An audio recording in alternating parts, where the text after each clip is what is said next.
त्याचं नाव काय? नाही संत्या काय? हा पाखऱ्या तो संत्या. आणि पलीकडे पिस्टन. पिस्टन पाकऱ्या संत्या पिस्टन. तो कोणीकडून आणला?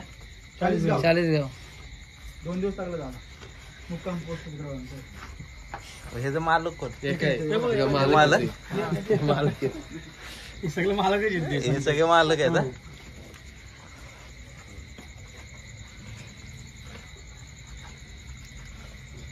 हे तो घरचा आहे का?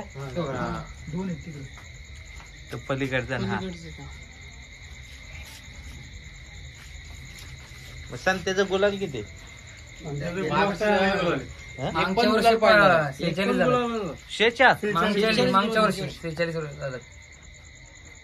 मागच्या वर्षी आणि ह्या वर्षी? या वर्षी 4 झाले. बैल नाही भेटला. मोडला होता पूर्ण. हा सरळ केला. घाटावर रिंगीत गुतला होता चाकाच्या तिकडे. हा घाटावर 3 फेऱ्याला. 3 फेऱ्याला त्याची डायरेक्ट गाडी बांधून गेली. दिवसा यायला पाहिजे तर बघण्यासारखं आहे संत्या तुमचं.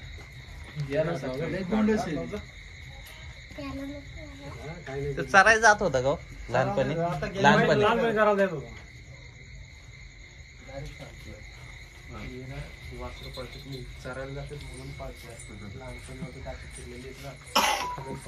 हे नवीन आणलंय. कितीची खरेदी आहे? 55 घरपोच पडलंय. 55.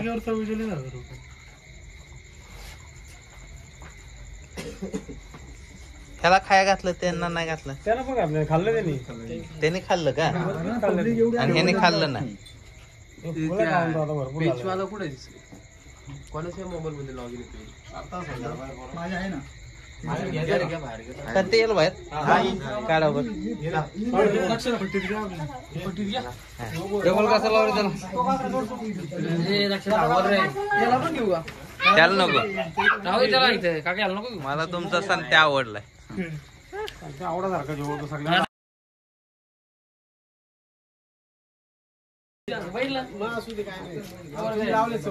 माझं आहे ना. हा छोटा आहे काय? तुझा आवडता कुठला आहे? आवडता कुठला आहे तुझा? ह्यो आवडतो.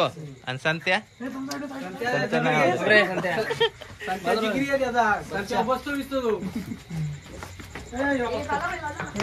चालला.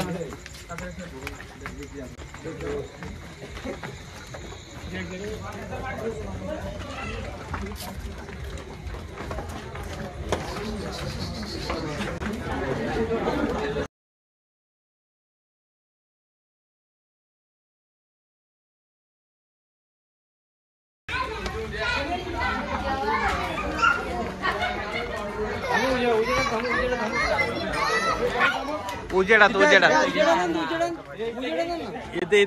इथे लाईटच्या खाली.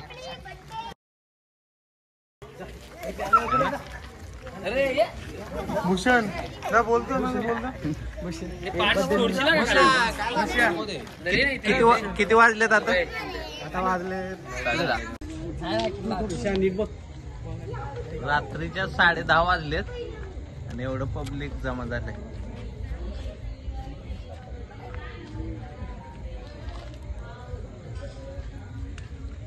तरी अजून आम्ही कोणाला सांगितलेलं नाही तुम्ही येणार आहेत. जेवढ्यांना माहिती तेवढे सगळे आलेले आहेत. ह्यांना तुम्ही सांगितलं येणार आहे? हो. हे सगळे खिलारगावचे फॅन आहेत. सर्व म्हणजे चॅनलची व्हिडिओ न स्किप करता बघणारी सगळी इथं आलेली. 3 वर्षानंतर आलोय आपण इथे. पहिले तुम्ही आमच्याच बाजूचा गाव काढवला तेव्हा सोनूशेठ भोपतरावचा राजा पद होता तेव्हा त्यांची मुलाखत घ्यायला आलते. तेव्हा पण आम्ही होतो. आणि त्याच्यानंतर आता तुम्ही आले इथं टाकगाव. फॅन आहेत. हा येतात तुमचे. ते जे जुने फॅन आहेत ते आतापर्यंत आहेत. बदललेले फॅन नाहीयेत. जुने तुम्ही जी माणसं जपलेली ती अजूनपर्यंत तुमच्या सोबत आहेत. आणि हे तुमच्या गावचं संत्या? हा संत्या. त्याचं काय वैशिष्ट्य? वैशिष्ट्य म्हणजे गावठी बैल आहे. पहिले गावठी बैलाला डिमांड नव्हती. आणि हा जसा पळायला लागलाय तसे गावठी यांनी भरपूर चर्चेत आणलेले आहेत. जे आता गावठी पळतायत त्यांना चर्चेत आणायचं काम यांनी केलंय. याचं वैशिष्ट्य म्हणजे मागच्या वर्षीचे आझाद असताना 47 बिनजोडचे गुलाल याचे 51 शर्ती झालत्या. त्यातल्या 47 जिंकल्यात, बाकीच्या हारल्यात. आणि आता आम्ही साधारण घाटोर बैल पाठवला होता 3 फेऱ्यांना. बैल चांगला पळत होता, बैलाच्या वासरू होतं, आदातचं मैदान होतं, बांधून पळवलेलं होता बैलाला. फक्त बॅड पॅच असा की एका मैदानात बैलाचं रिंगीमध्ये पाय अडकला आणि बैलाचा पाय मोडला होता पूर्णपणे. त्याच्यानंतर बैल खाली आला. बैल 2 महिने बसून होता. डॉक्टरांच्या सल्ल्याने आम्ही ट्रीटमेंट चालू केली आणि आमच्या अण्णा त्याचाच बैल आहे, त्यांनी आयुर्वेदिक उपचार वगैरे सगळे केले. त्याच्या अथक प्रयत्नातून आता संत्या बरा झालाय आणि परत रुटीनला लागलाय. सध्या तर आता त्याचे 4 गुलाल झालेत, 2 गुलाल पडलेत ह्या सीझनचे. आता ही 4 दाती बैल. हा 4 दाती झालाय. मागच्या सीझनला आदात मध्ये पळाला पूर्ण. आता पावसाळ्यात त्यांनी दात लावायला सुरुवात केली, पटापट दात लावले, चौसा झाला. आता कोणत्या मैदानात दिसला? आता आमचं उद्याचं पण नियोजन चालू आहे. आता रात्रीत काय होईल ते समजेल. परत आता दुलवाडीचं कुंडलचं मैदान आहे, त्याच्यानंतर 16 तारखेचं बारडीचं आहे. अशा मैदानात आहे नियोजन चालू आहे त्याचं. 23 तारखेला आमचे सुदामदादा पावळे यांचं मोठं महाराष्ट्रातील अखंड हिंदुस्थानातलं मोठं मैदान बोललं तरी काय हरकत नाही. त्या मैदानात हा बिनजोडला खेळताना दिसेल. नाव असेल. गावाचं नाव काय आहे? ह्या गावाचं नाव टाकवे. किती बैल असतील या गावात? तरी आता अंदाज काढायला गेलं तरी 8-9 तर बैल फिक्स आहेत. यांची दावणच 4 बैलांची आहे. संत्याच्या बरोबर 4 बैल आहेत अजून. कर्जत भागात भरपूर असतील. हा तालुक्यात तर बैल मोजायला कमी पडतील एवढी बैल आहेत. सगळी टॉपला घेतात, बिनजोडला घेतात, नावं देतात. चर्चेतली म्हणजे तर आता जुना एक काळोख असून बसलाय तो आता राजा 3 वर्षापूर्वीचा, तो तर आहेच. आता बॅड पॅच चालू आहे त्याचा पण भरपूर कर्जत तालुक्यातली बैल बिनजोडला पडतात. परत गुंडा पण आमचा आता सध्या खूप फॉर्म मध्ये. आधा ते बैल अजून ह्याची त्याची गाडी सुंदर पळायची, मागच्या वर्षी पळाली. एक पण गाडी अशी त्यांनी ठेवली नाही की ती मारली नाही. ह्याचाच भाऊ दुसरा बोलतात गुंडा, तो आता त्याचं उद्या इतरडे भिवंडीला शर्यत पण जमले आदात मध्येच. घाटावर पण चांगला पळतो. असाच आहे का दिसायला? सेम काळा आहे फक्त तो, पण पूर्ण काळा आहे. दिसायला असाच दिसणार. हो ह्याच्याच हाईट एवढा, ह्याच्याच खांद्या एवढा. Black tiger.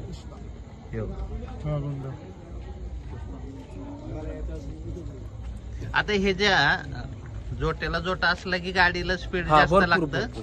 का मोठा बैल असल्यावर लागतं? कसं माहितीये का, आता ह्याचे गाडी जर बाजूला असली ना गाडीला की तो गाडी अंगाला चिपकून घेत नाही. आणि बैल टाकला त्याला की तो त्याची खासियत की बैलाच्या पुढे तोंड काढून पाळणार. म्हणजे त्याचं लय होतं. बाजूला गाडी जर चिपकली ना तर त्याची असा आत्मा तळतळतो की ह्याला मला पुढे जाऊन द्यायचं नाही, तो त्याच्या पुढेच पळणार 2 पावलं खणत पळतो.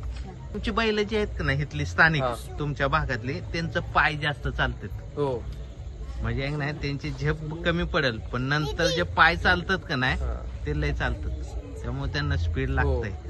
ते म्हणजे त्यांचं पळ बघा तुम्ही, इतर बैलांपेक्षा वेगळं आहे. असं रान खेचत पळतात. हा म्हणजे आपण जी अशी बैल पळतो ना ती अशी बरोबर, हे रान खेचत पळतात, अशी यांचं पळ आहे.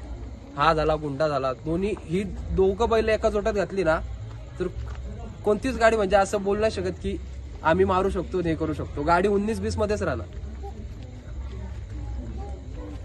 आता आपण कुठं जाणार आहे? पुढे आता इथेच आपण म्हणजे तुमचा मुक्काम आहे, आपण केलंय राहण्याची सोय तिथे आपलं आता आहे. जाऊया 11 वाजले उद्या मैदानात. हा पुरसवी तुम्ही इतरडे भिवंडीच्या मैदानात आलात, पशुखाद्य घेऊन आलात.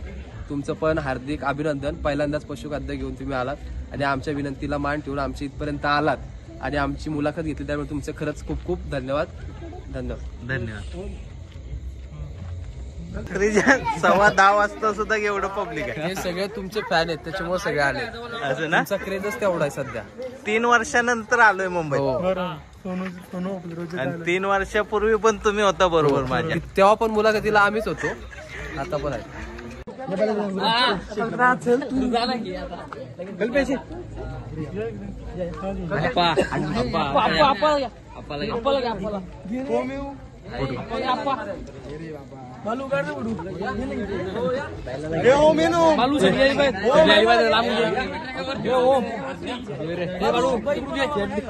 दादा एक थंबनेलला फोटो घ्यायचा का?